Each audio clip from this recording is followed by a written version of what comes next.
India deserves to be included in the list of global superpowers. This is what Russian President Vladimir Putin said in the plenary session of the 21st annual meeting of the Valdai International Discussion Club. Putin termed India a natural partner of Russia for decades and highlighted that India today is a strong nation with 1.5 billion population. India is our natural partner and ally for decades. It has been so for decades, and I think everyone knows fully well what kind of role was played by the Soviet Union and Russia in India acquiring its independence, the way we supported the Indian nation for decades. He further said that India is today leading the world in economic growth with a 7.4% of GDP growth per year.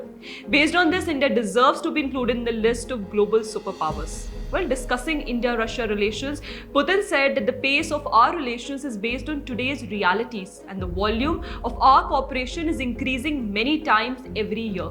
Putin also spoke about India-Russia defense and security cooperation and pointed towards the large number of Russian military equipment that is in service with the Indian armed forces. He said that this showcases the great degree of trust which we have in each other. We don't just sell our weapons to India, but we design them jointly. During the discussion, President Putin echoed Prime Minister Modi's words about the voices of the global south being heard. He said that the world is moving not so much towards a polycentric shape, but to a polyphonic arrangement where all voices should be heard. We are moving to a polyphonic world rather than a polycentric world, a world in which all the voices have to be heard and, what's most important, listened to. Taking a dig at the West, Putin said those who are in the habit of performing solo and who wish to perform exclusively solo further on will have to get used to the new world score.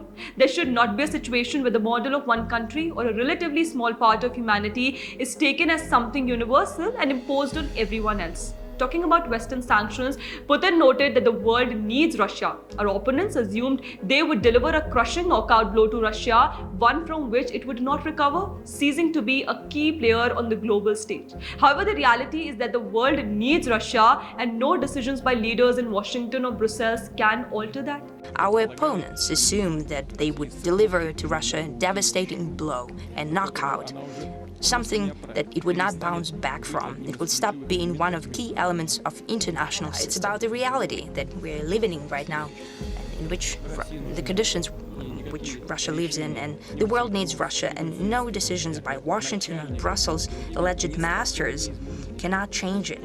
Putin also took a hit on the West push for conflicts and its unprecedented geopolitical greed and said that it is the true reason behind recent global conflicts. He said that the United States needs conflicts because NATO is losing relevance and noted that the West needs to think over and recognize the indisputable fact that hegemony is unacceptable in the new world order.